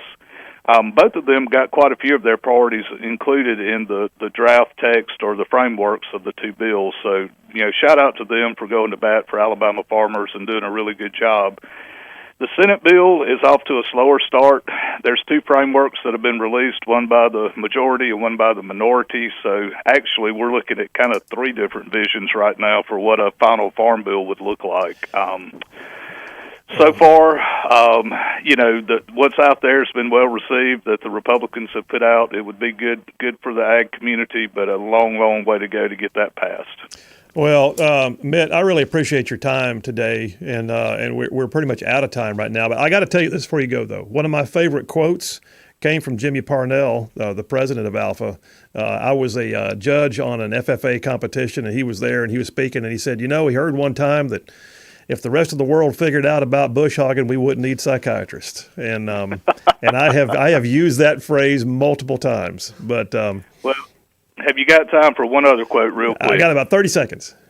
When you talk about this climate change stuff, during the Brit campaign, one of our farmers that was in one of our commercials had the reference to tractors and the fact tractors don't run on windmills. So we got to keep that in mind, too, when we're talking about all these climate policies. So thank you for your time, Senator. It's been a pleasure talking with you. Absolutely. Mitt Walker, Director of Governmental and Agricultural Programs at Alpha. We appreciate your time. Thanks, buddy. Take care. All right, we'll take a break. I ran long, but we'll come right back and wrap that up. And listen, y'all. God made farmers for a reason. We should not make their job just harder. They're producing for us. That's the bottom line. Phil Williams, Rightside Radio. Y'all stay tuned. We will be right back.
We are back. Phil Williams, Rightside Radio. Solid, conservative, and just plain right. Saving the world one soundbite at a time. I told you. Rex from Huntsville just texted in and says, guess what? I'm cutting hay. Listen to the show. Says, thanks for sharing your concerns of the state of agriculture. For some reason, Democrat administrations are not friendly to ag. Yeah, go figure. I guess they don't eat. Come on. Dylan from Athens says, thanks for covering some of these woke policies being forced on agribusiness. Before we know it, the EPA will declare even the rain clouds are waters of the U.S. No kidding, man. Dylan, I may borrow that phrase. And by the way, shout out to David from Etowah County, who I happen to know is often on the tractor when he is listening to the show. So, David, if you're listening, you are a right side ruffian, brother. All right, I got several more texts. Let's see what else we got in here. Rap from Athens says, have no sympathy for farmers. Okay. He said, I know a few. They get way too much from the government. Okay. Said also Roundup Ready seed has destroyed biodiversity. Okay. He said, not as many wild plums or honeysuckle as it was when I was young. Cotton and corn farmers are the worst. Okay, Rap. Good luck with that mentality, but I think you're standing alone in the field right now. Pun intended. Allie from Athens says, Phil, I'm out and about delivering the current edition of Athens Now. On the front cover is featured Isom's Orchard. Wes Isom had to speak through a lump in his throat when he talked about the fact that they have no choice but to have to pass on the price increases to their customers. His family's been farming in the Athens area since 1933. He is not a happy camper, understandably. Well, tell him that we appreciate him and we want him to stay in the business because we need him. And I hope it works out. In the meantime, consumers are not blaming the farmers, except for Rap. He's blaming the farmers. But the rest of us are not blaming the farmers. We can see the Biden economy. Go figure. I said it in my monologue earlier. It's amazing to me that Biden could say, everything's great with the economy, but I have to pay off student loans. But everything's great with the economy, but bacon costs 17% more than it did last year. But everything's great with the economy, but, stuff. Nofri from Lexington, is this on our current topic? Nofri from Lexington said, one of our biggest problems in our country is uninformed people. And then he says, Right Side Radio, Mark Levin and Ben Shapiro are great places to start. Thank you, Nofri. Appreciate you. Got a brand new texter in the line. Is it Kano? Kano? Anyway, Kano from Layton. We're glad you're in there. And I appreciate it. By the way, he's sending me a thing. The sheriff in what county is this? He says the Colbert County Sheriff put up a giant billboard that says, "Attention drug dealers, report your competition." gives a line for them to call it in. That's good stuff. Glenn from Blunsville says the Democrats don't need farmers. They eat bugs and hamburger meat from the lab. That's a good point. I'm pretty sure looking at what Chuck Schumer had on his grill, he was eating some of that lab-grown flappy meat. Phil Williams, Right Side Radio. Y'all stay tuned. We will be right and back.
are back. Phil Williams, Rightside Radio. Solid, conservative, and just plain right. Just covering down on some major ground across the northern half of the most beautiful state in the nation. This one right here, I'm talking about Alabama. Man, yeah.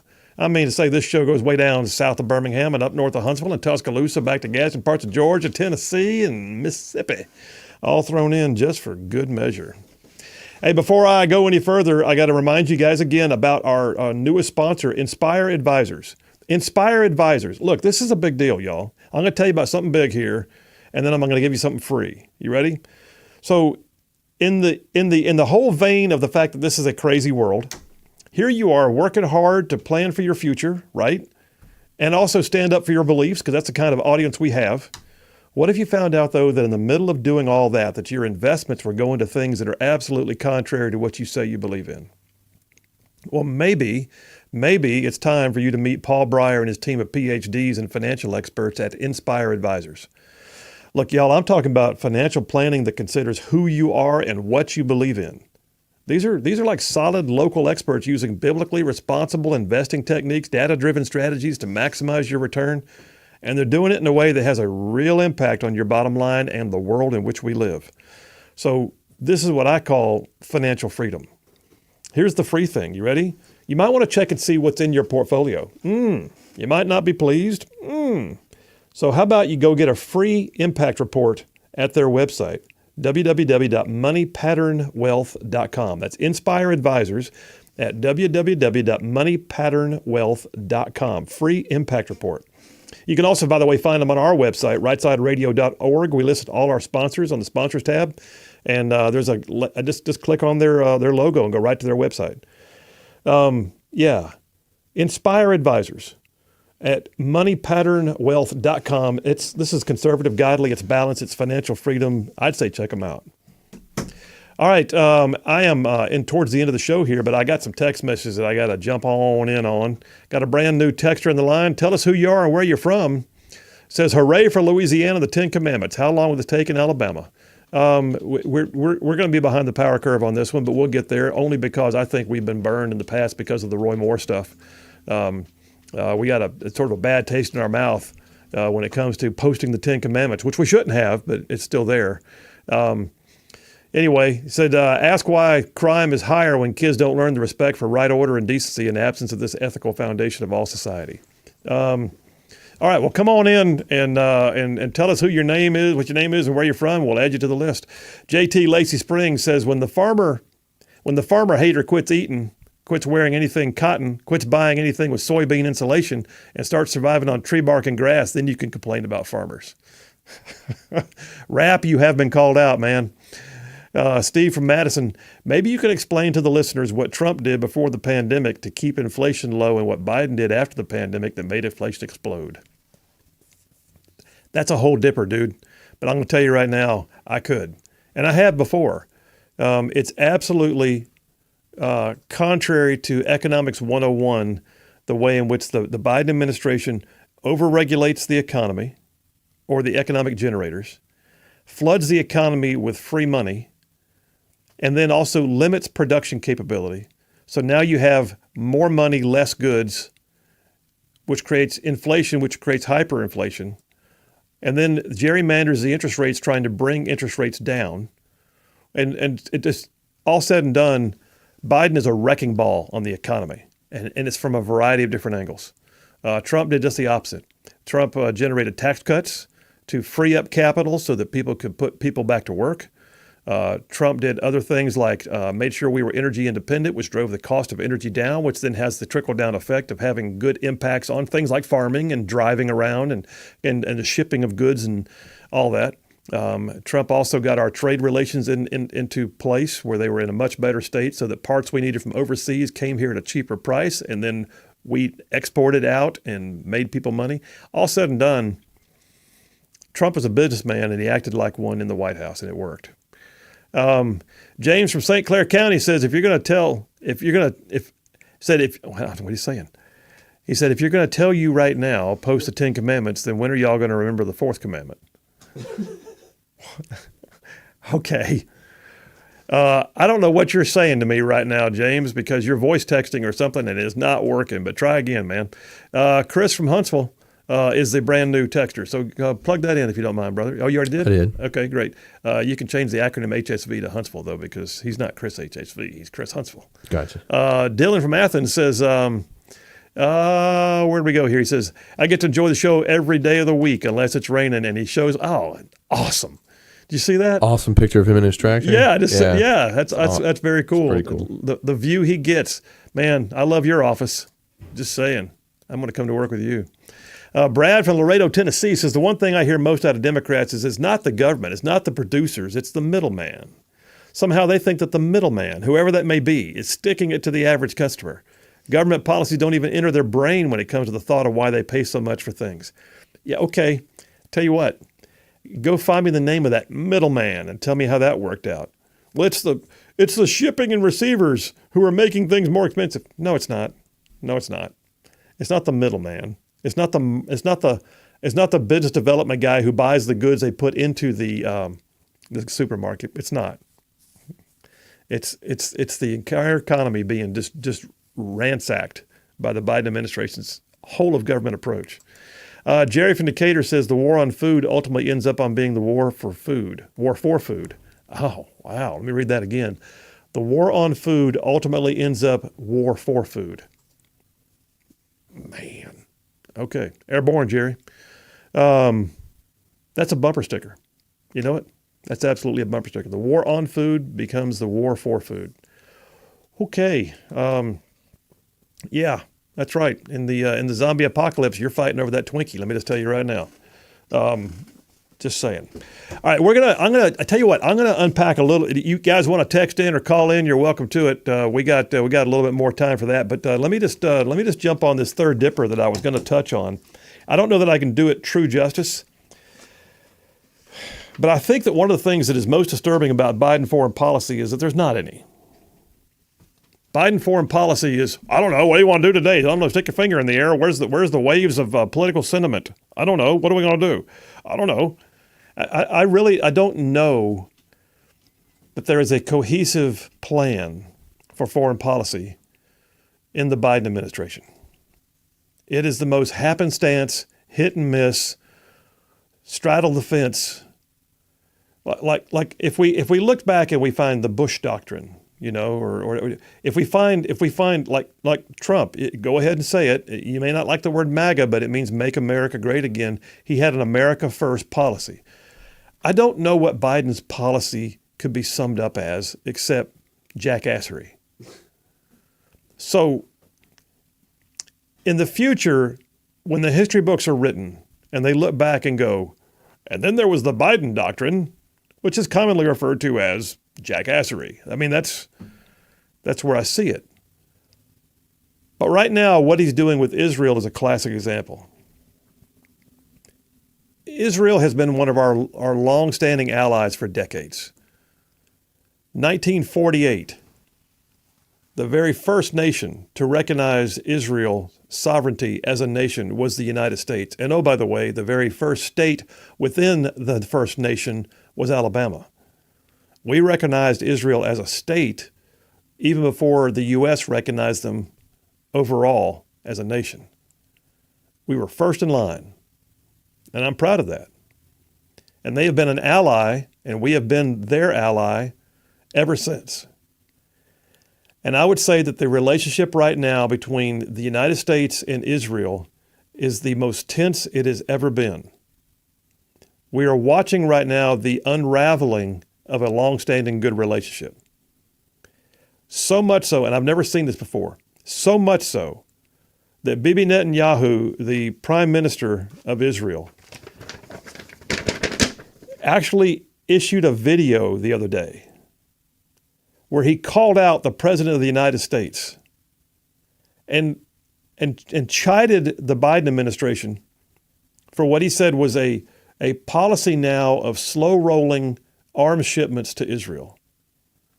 He basically said that what is happening right now is considered to be an infringement upon the relationship.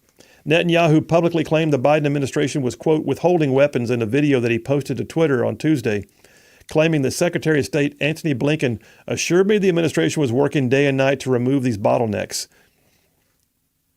But again, he says they're not. And now we've got a meeting that was scheduled between Netanyahu and U.S. diplomats has been canceled. In diplomatic speak, this is earth-shattering. This is the equivalent of you got put in the friend zone when you were asking a girl to the prom. You know what I'm saying? This is going from being a hot and heavy relationship to you're just now in the friend zone. Maybe we can get it back together. Do you like me? Check yes, check no. That's where we are with Israel right now. CNN has the piece that I'm looking at in my hands. U.S. envoy Amos Hochstein told Israeli Prime Minister Bibi Netanyahu that his public comments this week that the U.S. is withholding weapons and ammunition to Israel were unproductive and, more importantly, completely untrue. Well, if they were untrue, why would he say it in the middle of a war? Meanwhile, Zelensky can blink and blow kisses and gets more money. But Israel, our ally, is literally having to publicly shame the President of the United States for not following through on its promises. In the meantime, here's the other piece of this. All right, picture the map. I mean, it's almost as if you pictured Israel like the state of Alabama. On the northern edge, we have Tennessee. Picture their map. The northern edge is Lebanon. To the west portion is a sliver called Gaza, which is where they're fighting Hamas right now. To the east, they have a thing called the West Bank, which is the west bank of the Jordan River. But that West Bank is considered part of Palestine, but it's like it's split. Israel sits in the middle between the two. The West Bank is tenuous, but roughly at peace. Gaza is being turned into a parking lot right now as they go to war with Hamas, and I'm going to come back to that in a minute. But what's happening on the northern border, where Hezbollah is really ramping up, some are concerned right now that we are looking at the potential for a much broader scale fight. Now, Hezbollah and Hamas are aligned. They're both Iranian proxies. Hezbollah is far more dangerous, far greater armed. Hamas is like the thugs, and Hezbollah is like the mafia. All right? You got one that's a street thug, and you got the other that's an organized crime. Hezbollah is a big deal. Now, do I think Israel can take them? Yeah, I do. But I think that Israel's in a bad spot right now because they're committing massive resources and foreign aid into the fight with Hamas in Gaza. Hezbollah opened up with a major rocket barrage this week. Hezbollah take its orders from Iran. Now, wait a minute, Phil. I thought they were in Lebanon. They are. Hezbollah is so strong that there are portions of the country that the Lebanese government doesn't even go into. Hezbollah is like a nation within a nation. They are a de facto ruling party in certain portions of that country.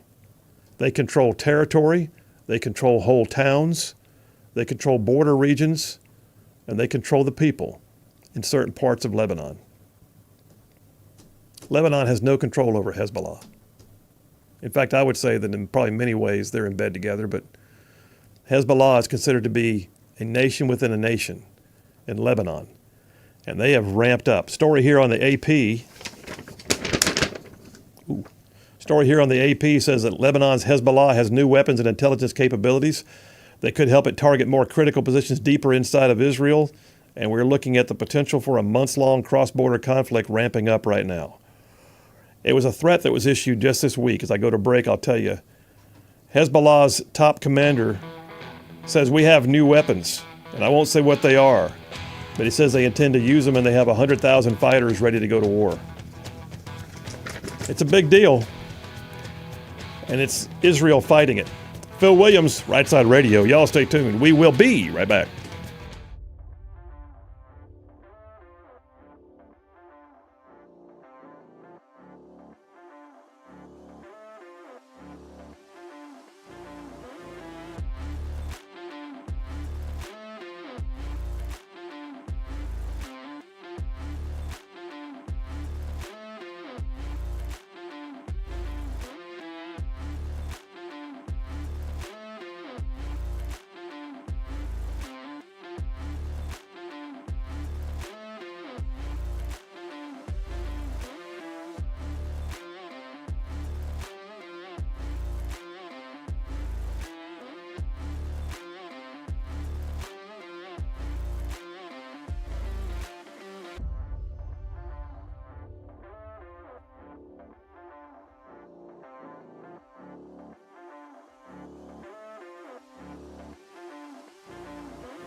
We are back. Phil Williams, Rightside Radio, solid conservative, just plain right. Well, I did not even get a chance to do much justice to that dipper that I had there on Israel fights. Don't take that as an indication it's not an important topic, because, oh my gosh, it is.